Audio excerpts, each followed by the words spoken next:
Salut tout le monde, c'est Luc de chez Blueface, j'espère que vous allez tous très bien. Aujourd'hui on est sur la 5e vidéo de cette semaine conseil. Petit rappel, tous les soirs cette semaine à 18 h, une nouvelle vidéo conseil sur un animal différent à chaque fois. Et aujourd'hui on va parler du gecko léopard.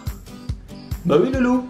Donc le gecko léopard c'est ce magnifique lézard, voilà, qui atteint une taille adulte. Alors on trouve entre 20 et le plus grand de tous, je crois qu'il fait une trentaine de centimètres. Voilà, c'est un lézard originaire du Pakistan, d'Afghanistan, enfin bref, vraiment dans cette zone-là, et qui est vraiment très sociable. Vraiment, c'est un lézard vraiment hyper cool, que même les débutants peuvent avoir à la maison. Il n'est pas protégé, il n'a aucun statut de protection à l'heure actuelle. Alors étant donné que le gecko léopard peut être maintenu par la majorité des gens, souvent on trouve de tout et n'importe quoi à son sujet. Alors le premier conseil que je vais vous donner concerne comment bien choisir son gecko léopard. Bah ouais, on peut trouver son gecko dans des magasins, chez un éleveur, chez des particuliers, des gens passionnés. On peut trouver son gecko dans plein d'endroits différents, mais à chaque fois faut regarder certaines choses pour être sûr qu'il soit en bonne santé. Alors la première des choses à savoir chez le gecko léopard, c'est que c'est un animal qui va retenir en fait les nutriments dans sa queue. C'est-à-dire que la graisse, le fait qu'il puisse être en bonne santé sur le long terme, tout va être retenu dans sa queue derrière. Et du coup, le gecko léopard est souvent connu comme étant un lézard, pardonnez-moi de l'expression, mais qui a eu une grosse queue, on peut le dire. Donc quand vous allez choisir votre gecko, déjà vérifiez qu'il a une queue qui est plutôt assez épaisse, d'accord? La longueur on s'en fiche un peu.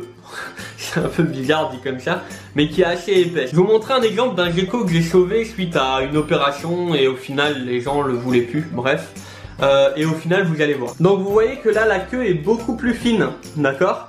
Parce qu'elle a vraiment du mal à prendre du poids et ça vient petit à petit. Alors vous inquiétez pas, je vais aussi vous donner des éléments sur les couleurs des lézards, mais ça vient un peu plus tard. Alors l'autre élément qu'il faut prendre en compte, c'est que l'animal n'a pas eu de problème de mue ou ce genre de choses. Donc la mue c'est quand il change de peau. Donc là vous le prenez en main tranquillement, vous pouvez le contentionner légèrement comme je suis en train de faire.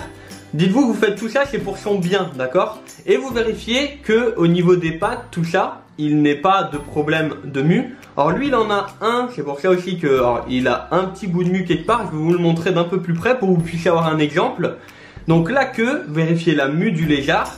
Et après vous vérifiez que globalement il n'est pas de problème, qu'il n'ait pas de grosses cicatrices ou qu'il n'ait pas de blessure sur le corps. Alors concernant la mue, vous voyez là sur l'ongle, il lui reste encore un bout de peau. Donc là faut faire attention, il va falloir l'enlever.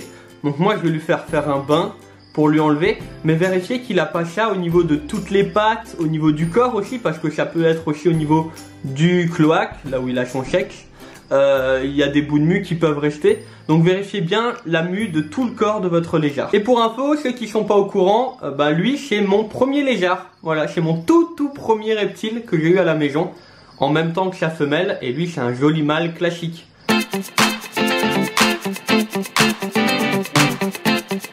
Maintenant que vous savez comment choisir votre lézard, on va parler du terrarium. Alors le terrarium, c'est l'endroit où il va vivre, c'est ce que vous voyez juste derrière moi. Donc il existe plein de tailles différentes, d'accord?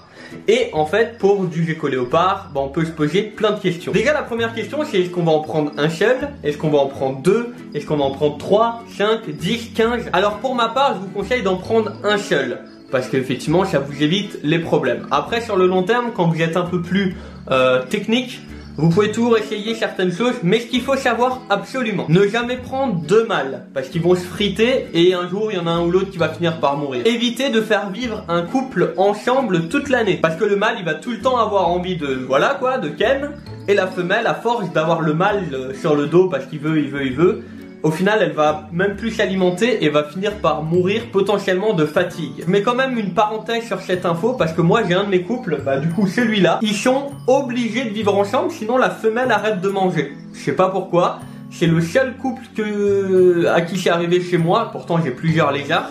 Mais voilà, gardez ça en tête, mais n'essayez pas de faire un couple qui vit toute l'année ensemble. Souvent ça marche pas. Et après, si vous en voulez plusieurs, ce sera des femelles en général. 2 idéalement, maximum 3 en fonction du terrarium, mais en fonction des caractères. Le caractère, il a une importance énorme parce que des fois, vous pouvez en avoir 2 qui s'entendent très bien et vous en rajoutez une troisième et ça fout le bordel. Vous pouvez également en avoir 3 et ça se passe très bien, ou alors il y en a 2 qui vont en dominer une, et du coup celle qui se fait dominer peut potentiellement mourir. Donc vraiment ce qu'il faut se dire, c'est 1, ça va, 2, faut faire attention mais ça devrait le faire en général, c'est à vous de faire très attention. 3, ça commence à être tendu, et plus que 3, faites gaffe. Après c'est comme tout, hein, il y en a qui en ont 4, 5 ensemble et ça se passe très bien, mais faut vraiment garder en tête que c'est compliqué et ça arrive pas tous les jours. Si j'ai un conseil à donner, si vous en avez plusieurs, c'est de les nourrir individuellement à la pince pour éviter qu'il y en a un qui mange tout et l'autre qui en fait est dominé et ne mange pas sans que vous vous en rendez compte. Concernant la taille des terrariums, personnellement pour un individu, je conseille minimum 45, 45, 45.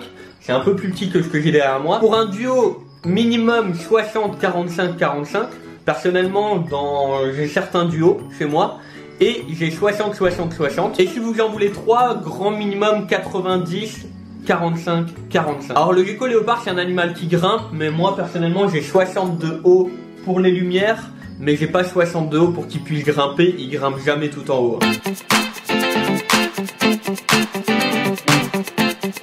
Alors maintenant on va parler des ultraviolets, UVA, UVB. Si vous voulez, c'est les rayons que le soleil fait naturellement dans la nature, mais lorsqu'on les a chez nous, faut recréer ces rayons là parce que le lézard en a besoin. Si vous voulez, le lézard va utiliser ces UV pour ensuite créer des enzymes. Ces enzymes vont le permettre de faire une synthèse des vitamines D3 et cette synthèse des vitamines D3 vont lui permettre d'assimiler le calcium. Enfin bref, c'est quelque chose dans l'idée là, je vais pas trop dans le détail, d'accord? C'est vraiment pour faire simple. Si vous regardez mes vidéos, vous savez que j'ai certains gecko léopards qui ont des UV et d'autres pas du tout. Et la question c'est pourquoi et surtout, comment faire? Alors dans tous les cas, il va falloir donner des compléments alimentaires à vos lézards, donc c'est-à-dire du calcium et des vitamines D3. Si vous donnez que du calcium, il va pas les assimiler. Si vous donnez que des vitamines D3, il n'aura pas le calcium à assimiler. Enfin bref, en gros les deux vont ensemble. Moi personnellement j'utilise du calcium enrichi en vitamine D3, mais j'en donne quand même à côté parce que je trouve que ça suffit pas et des fois ça manque un peu. Donc je vais vous faire un dessin simplifié pour un peu comprendre le fonctionnement. Si on prend la mesure de 100 nutriments, comme j'ai noté là, et que votre gecko, vous lui mettez pas d'UV, automatiquement son corps va avoir beaucoup plus de mal à assimiler les nutriments. Et ce qui fait que sur 100, il y en a peut-être 25 qui vont être assimilés par votre lézard. Voilà, donc il en a 100, il a pas d'UV, donc il en assimile 25. Donc en gros il y en a 75 qui sont perdus. Par contre maintenant admettons vous lui mettez un UV, donc il a toujours 100 nutriments mais vous lui mettez un UV, et sur ces 100 nutriments on va peut-être en assimiler 75. Attention, les valeurs que je vous donne c'est pas les bonnes, c'est pour vous expliquer comment ça fonctionne. Et du coup c'est hyper simple, si on suit les mesures que j'ai données là, pour qu'en fait le lézard qui a pas d'UV il en assimile autant que celui qui en a, on va lui donner 3 fois plus de nutriments. Au lieu qu'au début il en a 100, il en aura 300. Vu qu'il prend 25%, il en aura quand même 75 à la fin. Comme celui qui a des UV avec 100 nutriments. C'est un peu compliqué mais c'est le principe qu'on utilise. C'est-à-dire que moi personnellement, les animaux qui n'ont pas d'UV, je leur donne beaucoup plus de nutriments derrière. Comme ça, même si j'en assimile moins, ils en auront quand même assez. Et c'est là qu'il faut s'adapter à chaque animal. Certains vont en avoir besoin d'un peu plus parce que leur corps assimile pas de la même manière. Un peu comme nous au final, hein. Certaines personnes assimilent très bien, d'autres beaucoup moins. Donc si vous souhaitez un gecko léopard, le conseil que je vous donne c'est mettez un UV, UVA, UVB, ce sera beaucoup mieux pour lui.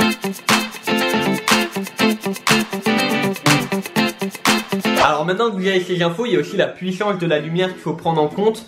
Là-dessus, je vais rester très simple. Dites-vous que si votre lézard il a une couleur, donc ce qu'on appelle le pattern très clair, vous allez mettre un UV un peu moins puissant parce que sinon ça risque de lui brûler au niveau du pattern. Pour faire simple, c'est un peu comme nous au niveau de notre couleur de peau. Alors il n'y a rien de méchant là derrière, hein, c'est simplement pour l'explication. Quelqu'un qui a la peau plus foncée, le rayonnement va beaucoup moins lui pénétrer dans le corps, je sais pas si on peut dire ça comme ça, parce qu'il est habitué, parce que le rayonnement est plus fort, donc sa peau s'adapte, d'accord? Par contre, si moi maintenant qui ai la peau un peu plus claire, je vais au même rayonnement, je risque d'attraper beaucoup plus facilement des coups de soleil. Dites-vous que pour le lézard c'est exactement pareil. Pour prendre un exemple, le gène, qui est un lézard très très clair, d'accord, je vais pas forcément lui donner des UV aussi puissants que le lézard que je vous ai montré juste avant au début de vidéo, mon premier lézard, tout simplement parce que lui, il va être beaucoup plus fragile et beaucoup plus sensible, tout simplement.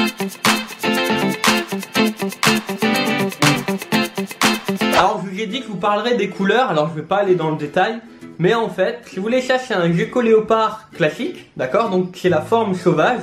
Dans la nature, c'est en général comme ça qu'on les retrouve.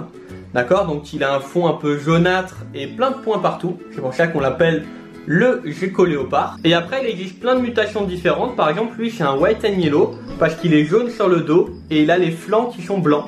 Voilà. Et dans la nature, vous allez pouvoir trouver certaines mutations, mais pas toutes. Effectivement, il y en a qui ont été découvertes par nous.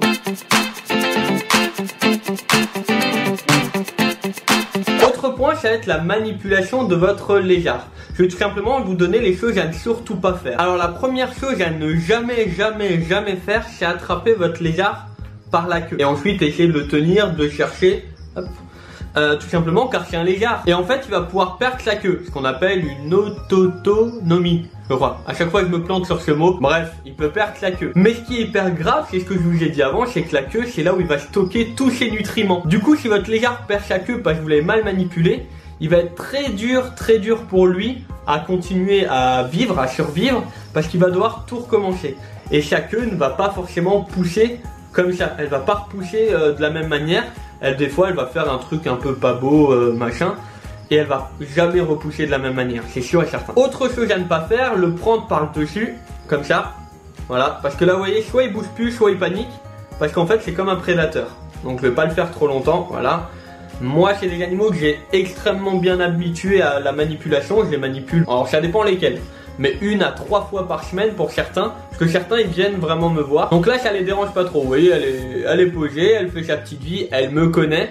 Donc ça dérange vraiment pas. Mais pas par le haut ni par la queue. Et après il n'y a rien de compliqué.